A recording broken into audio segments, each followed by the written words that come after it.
Short little video here on election reform a few days after Election Day in the United States. And it is also fast becoming basketball season in the United States. My idea on election reform is to make a structure based on the NCAA basketball tournament that we experienced in the United States in March, where we have geonumerical brackets and we can have an election system with no parties, ending up with legislators and executives that represent not parties, but the best ideas that have won intellectually through discussion, not even debate, but discussion.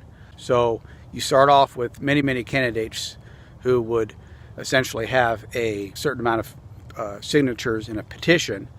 Start locally, maybe with a panel, but ideally would be one-on-one, just like the two teams, basketball teams. You don't have 4 or 5 or 10 basketball teams playing at once, like we do in politics.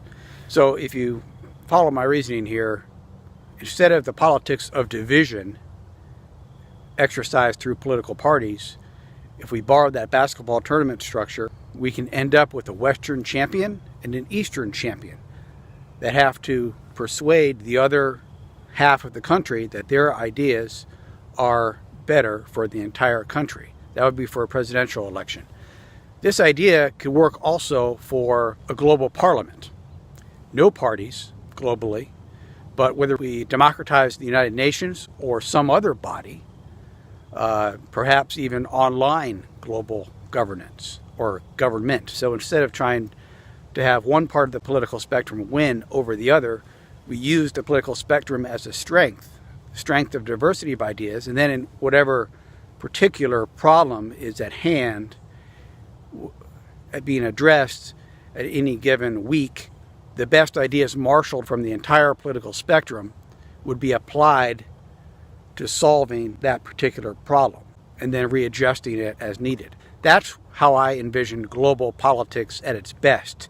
And it can also work in existing nations and localities. A modified version of this tournament structure. Think about this, and if you like this approach, forward it to the United States Congress or the European Union or the Japanese Diet, and let's see if we can't reimagine the structure of politics. I also might add that if we have this structure where parties are not needed, money would not be needed to be elected to political office. Thanks for your attention. Talk to you soon. Take care.